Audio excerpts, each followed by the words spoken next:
This is the eLearn podcast. If you're passionate about the future of learning, you're in the right place. The expert guests on this show provide insights into the latest strategies, practices, and technologies for creating killer online learning outcomes. My name's Ladek, and I'm your host from Open LMS. The eLearn podcast is sponsored by eLearn Magazine, your go-to resource for all things online learning. Click-by-click how-to articles, the latest in EdTech, spotlight on successful outcomes and trends in the marketplace. Subscribe today and never miss a post at elearnmagazine.com. And Open LMS, a company leveraging open source software to deliver effective, customized, and engaging learning experiences for schools, universities, companies, and governments around the world since 2005. Learn more at openlms.net. Hello, everyone. Welcome to the eLearn podcast. My name is Ladek, as you just heard, and I'm here with Pablo, whose last name, I'm just going to destroy it. Ferreiro? Close, Ferreiro. But Ferreiro. It's a hard one. As a good host, I should have known that. Ferreiro. And then I just realized right before we started, I'm like, I've never asked you how you pronounce your family name. Anyway, so Pablo Ferreiro. You are with Elsa, or as some people find, it's elsaspeaks.io, or there's a couple of different ways it pops up on the interwebs. As we always do here, I'm really interested because I have couched this conversation. I have defined this conversation as a cage match between AI and human tasks, and which ones can what can AI do better? What can humans still do better? But before we get into that, tell us about who you are. Give us the 30-60 seconds on who you are and the company that you represent. Sure. Well, thanks so much for giving me the space. Super excited to be here with you to chat. Even though it's a one-on-one, but there's people out there listening in, so super excited to be here. Yes, I'm Pablo. Right now, I'm leading ELSA for what we call the Americas region. So anything from the U.S. to Brazil, that's me. I help both organizations in the corporate world, but also in the education sector, bring our technology, our products to help their workers or their learners improve their communication skills. And so that's really what I do every day. And so, yeah, super happy to be here. Super cool. And, just so people understand your expertise and kind of where you come from, give us a background on ELSA, like how I know the story, but I'd love to hear it from your words about, who started it, how it began, and then kind of what, if I show up at elsaspeaks.io, what am I going to experience? Sure. I think the story is Vu, the founder. She originally from Vietnam. She went to school at Stanford, obviously, great school. But she realized, right after she graduated and started working at a large company, that she was sort of missing out on certain opportunities due to her accent, due to her perhaps inability to communicate as fluently as maybe someone who's speaks English natively. Mm-hmm. So out of that pain, out of that frustration, she thought, okay, I gotta do something about this. And so she went around the world to find an AI expert, and she found him in Portugal, of all places,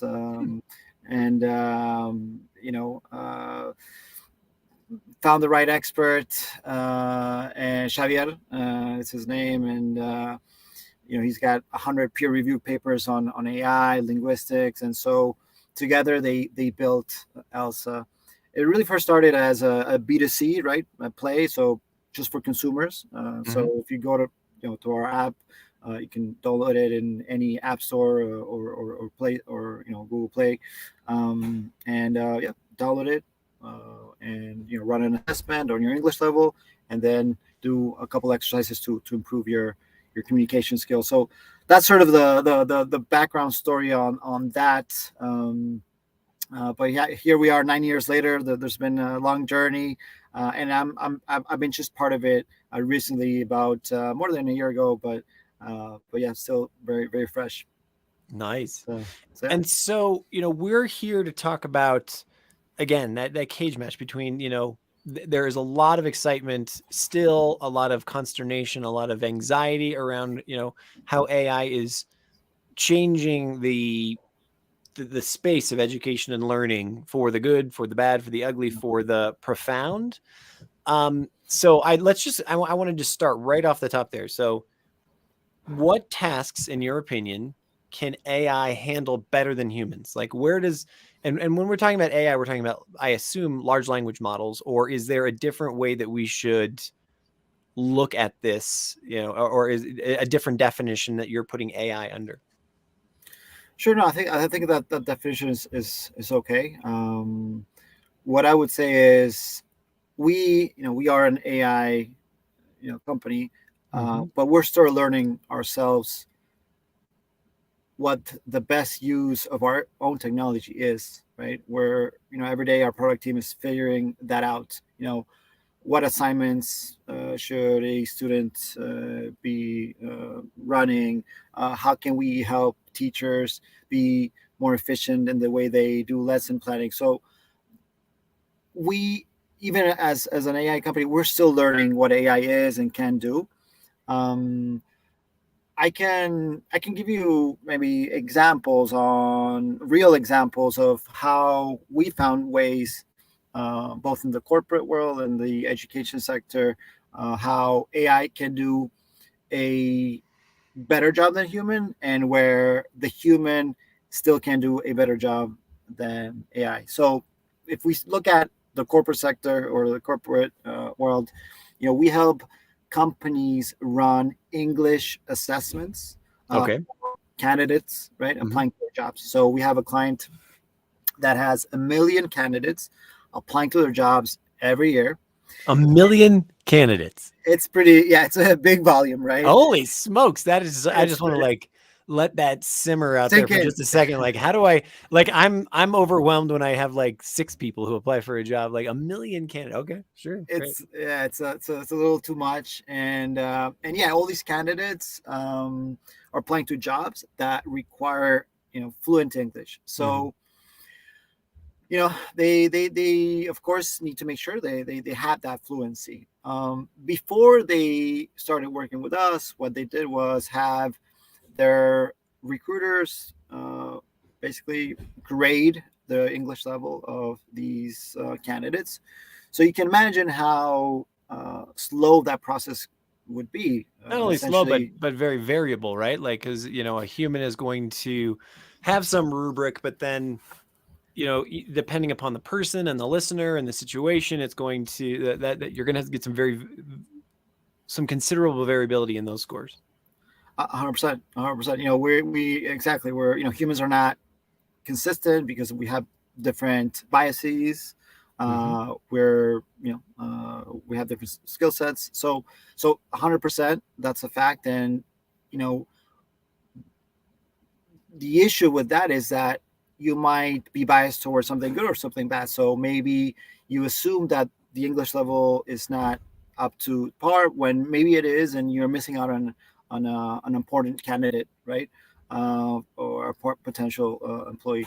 So what we did is we came in and we streamlined that process, where essentially a candidate goes up to their career site, completes their application, and sends a very small audio sample of, why do you want to join our company, in English. Mm. They respond, and then we analyze that, and we're able to understand what their English level is at the pronunciation level, at the intonation level, fluency, and a lot of different metrics.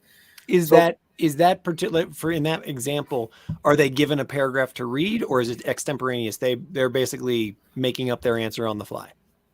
they're actually making up their answer, which is a good thing. We want to be able to replicate a normal conversation, right? Right. So if I'm a recruiter, I'm asking, hey, why do you want to join our company?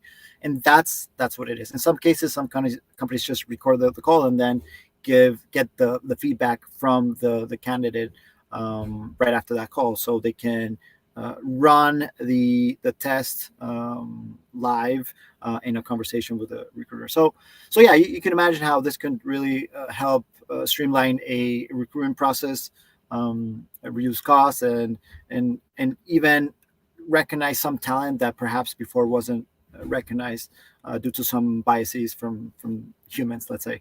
Mm-hmm. So I think that's a pretty kind of a no-brainer example of why AI should be part of it. Now, on the other hand, if we look at education, while there are some challenges when it comes to having the teacher provide feedback in terms of communication skills, in terms of pronunciation to the students, we can do a good job there, but the teacher still plays a key role for many reasons. One of them being the interpretation of the feedback. So AI, if you've tried ChatGPT, for example, when you ask them a question, they can be very, they just give you a straight answer, right? But sometimes you need to be able to interpret that information. So if our AI is telling the student that your pronunciation is 50% instead of 100%, the kid might think, well, shouldn't it be 100%? Yeah. What does that mean exactly? What does that mean exactly? Right? It's like, hey, I got my schwa sound is wrong. It's like, what is schwa sound? It's a phoneme, right? Like, who knows? I don't, So the teacher needs honestly, to be I don't there. even know what a schwa sound is. I'm a native speaker of like, when do I say schwa ever? It's who knows exactly. It's complicated, right? So in this case, you need the teacher to be there to help interpret that data and not frustrate the student into thinking, hey, maybe I should get 100%. It's like, no, it's, what, you're within your level, right? Maybe you're an intermediate English speaker. That's fine. That's one way that is super important for the teacher to be involved to help interpret the data. And then obviously to facilitate the use of the technology for the best use cases. So, AI is not supposed to be used the whole time, right? There's good times to use it, and there's times that might not make sense to use it. So the teacher really has to become a facilitator, a technology expert, so that it can really help the students improve their communication skills. And in another sense, they also need to become sort of data driven, right? They need to look at the data. They need to understand what's students are learning, what they're having trouble with, and so I think that the role is changing a little bit. I think the fundamentals are still there in terms of what the value of the teacher is, but I think the teacher now has more tools to be more powerful, to be more of a super teacher, to be able to understand their students better. So I think that's, in my point of view, obviously very biased, but I think that's of course. No, you've just struck fear, I'm sure, into the heart of so many teachers around the world when you're just like, hey, guess what? Now you've got to be data driven, and you actually, the technology, and you need to be technically savvy and whatnot. Right. Which, quite frankly, this is one of these pieces we're having to grapple with now, that we're moving into what many people are calling the era of AI, the age of AI, right? Because of the generative products that are now have been exploding onto the scene for the last year. I'm very interested to see how that plays out over the next 10 years, right? I think we're going to have a very different universe. Let me dial back to something that it's not a challenge, but I'm wondering if you've had this experience, or any of your clients have had this experience. Because generative AI products are available at the retail level, they're available to every consumer, and they're pretty darn powerful. Have you run up into instances, let's just say in your first test with your client there does a million applicants there, where people have shown up to the test and have either used, an emulator, or, used AI to basically talk to the AI, right? Where they've come and said, rather than, clicking on their microphone, they come prepped with, that paragraph that is pretty, very well thought out through an AI model, and basically start having AI talk to AI. Have you started to experience that at all?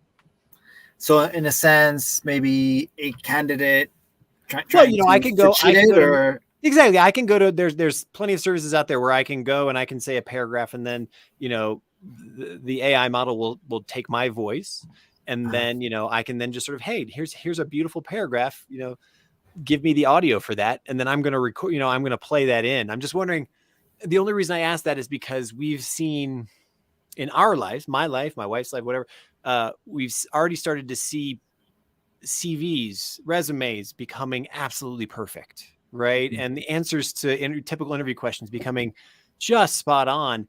And interview processes around the world are changing, as you and I are talking right now, simply because these candidates don't actually have those skills, or they're not actually those people, and so I don't want to say people are lying, but they're definitely able to present a much, much nicer picture. And so I'm wondering if that happens as well in this kind of testing model. That's interesting. I think I think in a sense, maybe a strong word would be fraud, right? I mean, it's total cheating. It's absolutely 100% fraud. Like if I were to roll in and have a pre-recorded, that's complete falsehood. Let's just call it that. Yeah, absolutely. No, it's I've heard from one of our clients where a candidate submitted an audio sample, and it turned out it wasn't his voice. It was a friend of his who maybe had a better English. And so I think, we do have today, right, fraud prevention and ways to sort of mitigate that. But certainly, that's not going to stop, right? I mean, I think there's always been some sort of, people out there that wanting to sort of game the system, let's call it. 100%, yeah. So for sure. But I think go ahead. Sorry. Good. No, go ahead. I just think it's really interesting because we stumble into this moment where at the end of the day, we've just proven the value of the human, right? In that, if I can put together any process, you're going to submit a CV, you're going to submit a paper for a test at a university, you're going to work with somebody, in real day. But as soon as we put the actual humans in the moment, though, that's when, that's when the reality becomes apparent. And so if you were to create that beautiful CD, or you were to create that beautiful, submit that audio that's right, as soon as you and I start having this conversation, I'm like, oh, wait, nope.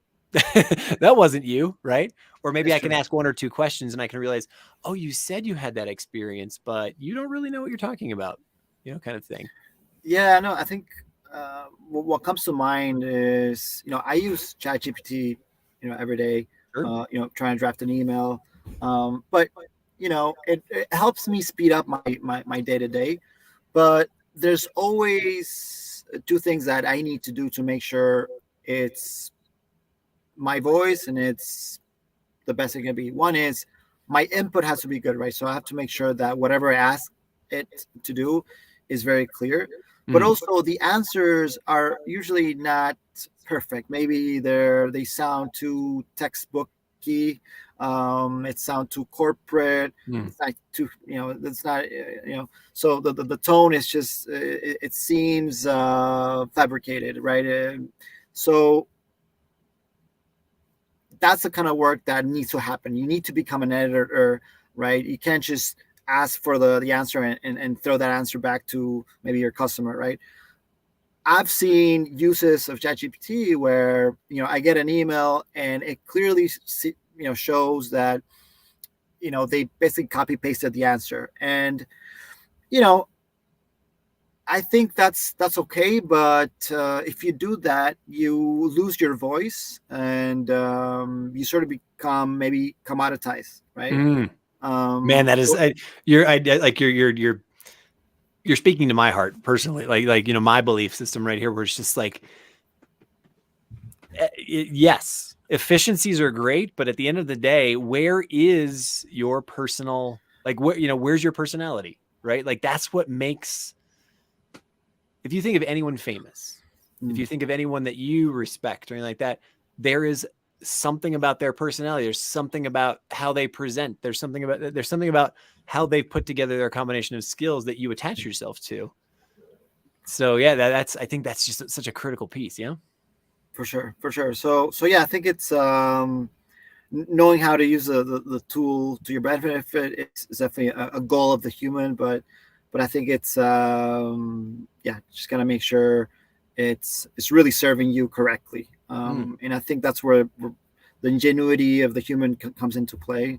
Um, but but I think the only way to really use it correctly is to use it a lot and be a friend of it.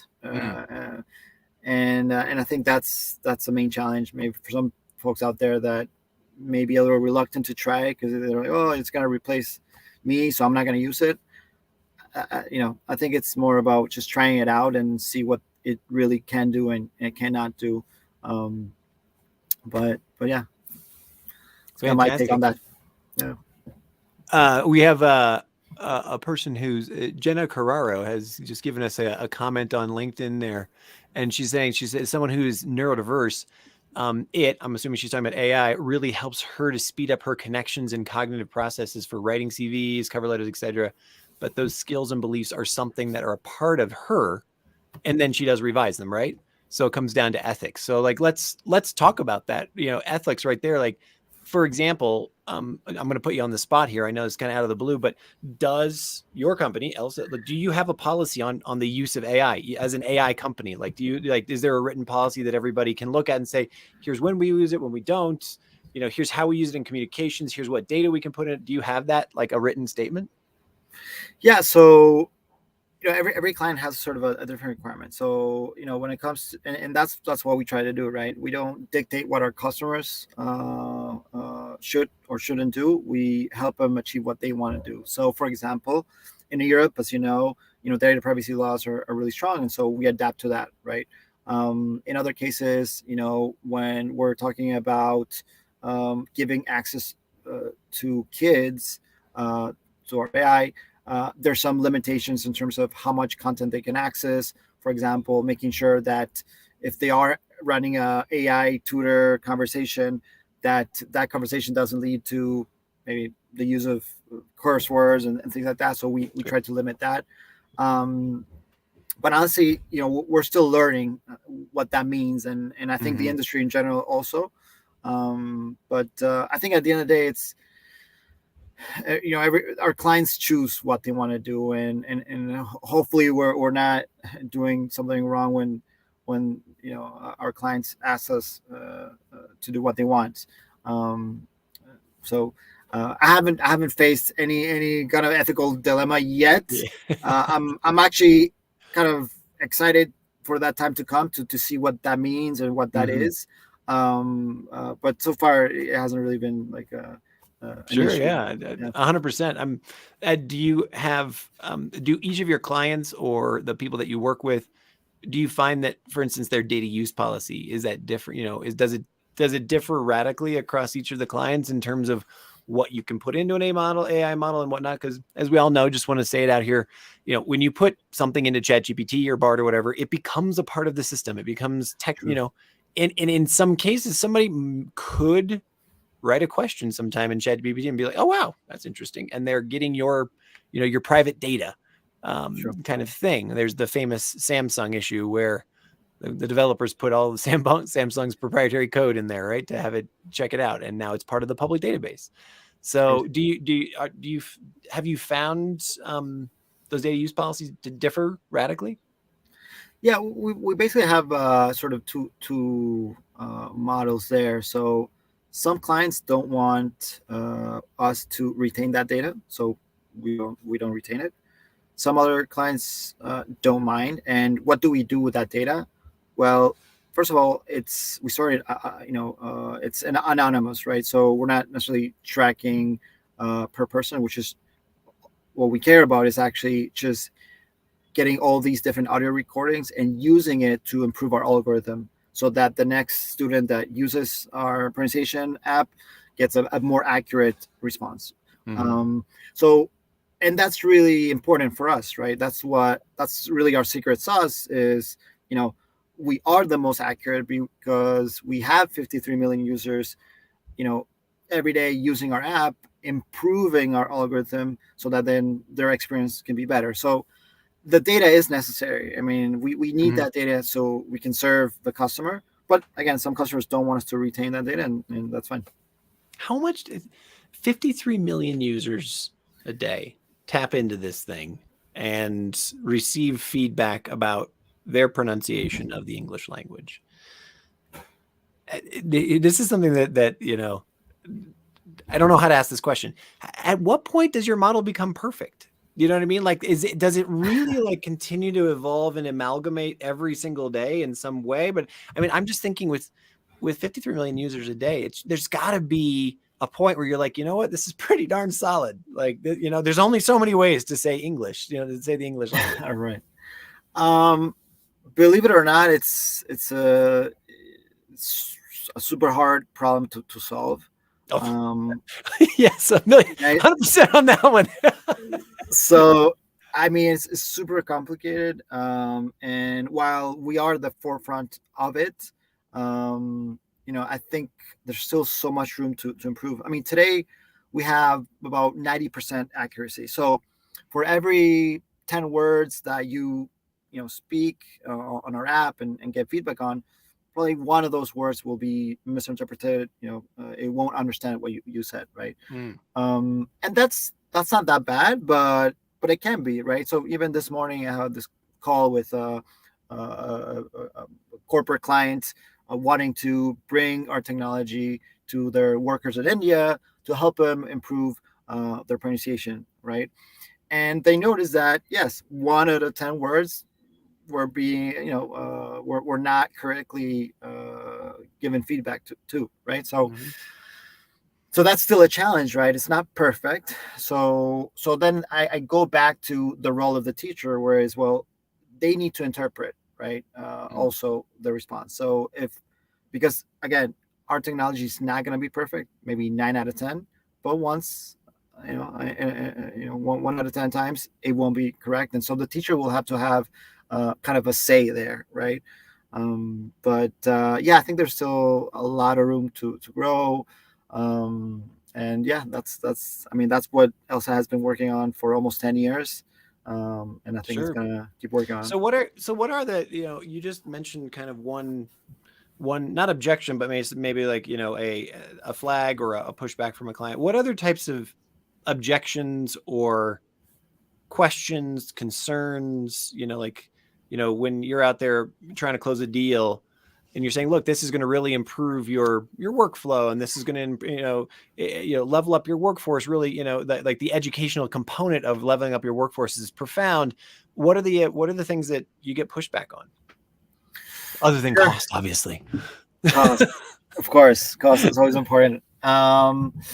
So I think there's maybe camps. I mean, there are those who have, they're true believers, right, in the AI, and but that could be a bad thing, right? Because maybe their expectation is that we, with the use of our tool, um, their workers can improve their English level in 2 days, right?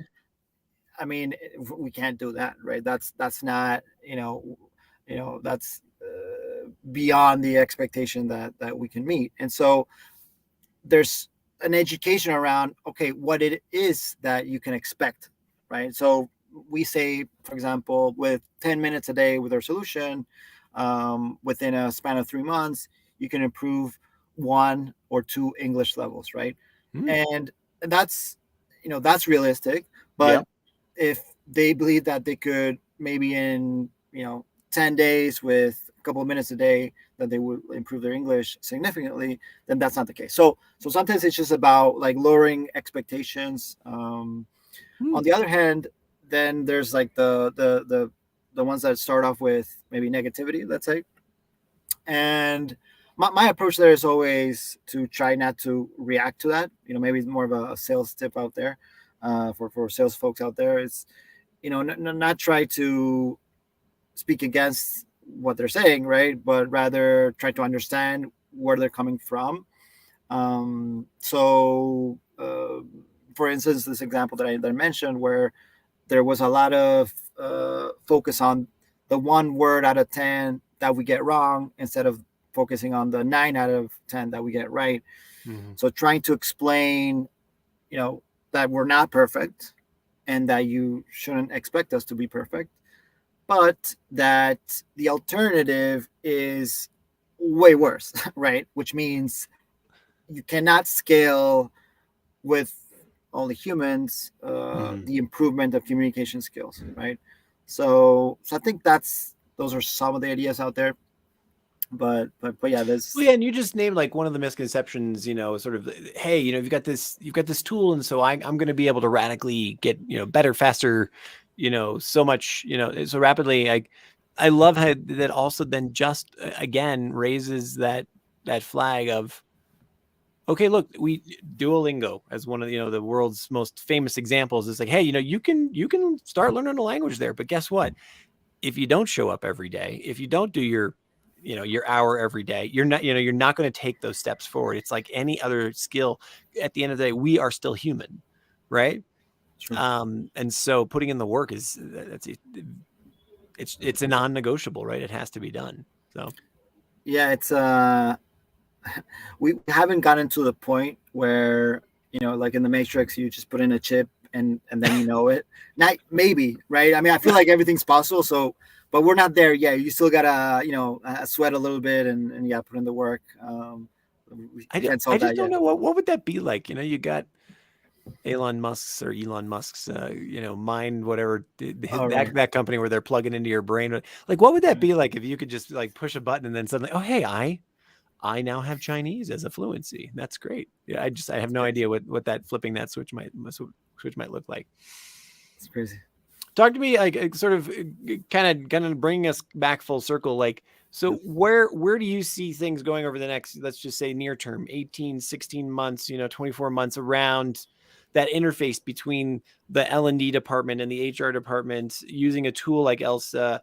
Do you see that? I think there's a lot of fear around that. Do you see those staff shrinking and, more being accomplished by fewer people? Do you feel like is more of an evolution in in those jobs? And so, they're going to just be evolving how they're inputting into the process, or like, what are you seeing there? I mean that it's a hard question, right? To and predicting the future, it's impossible. Um, I think I kind of think about the present day, right? We all know we are in sort of a economic uh, scenario where profit is really important. Cost reduction, meaning we got to make sure that whichever investment, whichever activity or initiative we're putting money into it, that it's really giving us value back, right? Return on our investment. So, and that I think applies to everything in every department. When it comes to learning and development, I think, first of all, being able to measure ROI has always been super hard, right? And really that's a shame, because that's, I think, one of the reasons why L&D budgets have always been somewhat limited, because they Mm-hmm. haven't been able to really prove. Now that pressure is even stronger now to be able to do that. So from my perspective, which is a very small part of the world, which is, how do we make sure that investment on making sure learners, making sure workers are improving their speaking skills?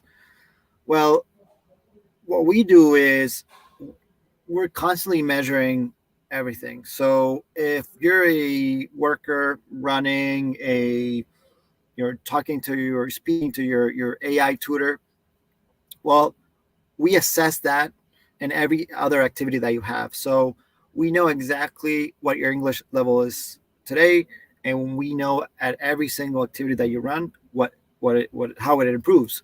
So we're able to very easily show that if you start at, let's say, a 80% or like a B1 level, and then in 2 months you went to a 90%, it's very clear that your score has improved, and we can show that, right? Mm-hmm. And I think Mm-hmm. that just applies to anything around education, that now there's more pressure to show that result. That's what I would say is like the main focus, and the focus that I try to bring to the conversation when I talk to L&D folks out there. But Okay, final question for you in this. I love these conversations, but final question for you is, how much do you see the line blurring between a person, an individual's experience in a learning setting like this, between interfacing with a human and interfacing with an AI model? And so this goes to the ability to AI to personalize a situation, the ability, or the need for, because I have this vision of, like let's just say one English coach with, 500 students, and they're able to just kind of like, I have this vision of, they're kind of in that room with, with 500 screens, and, as the AI model saying, hey, they need, you can kind of blip in there, like how much is that line blurring between working with a human and working with an AI? I think we're sort of in the midst of that, right? So I think we're still figuring out the role of each and when they should work together or separately. Well, I mean, what I can say is that the focus that at least that we're having is we're trying to solve for the needs of two different interests.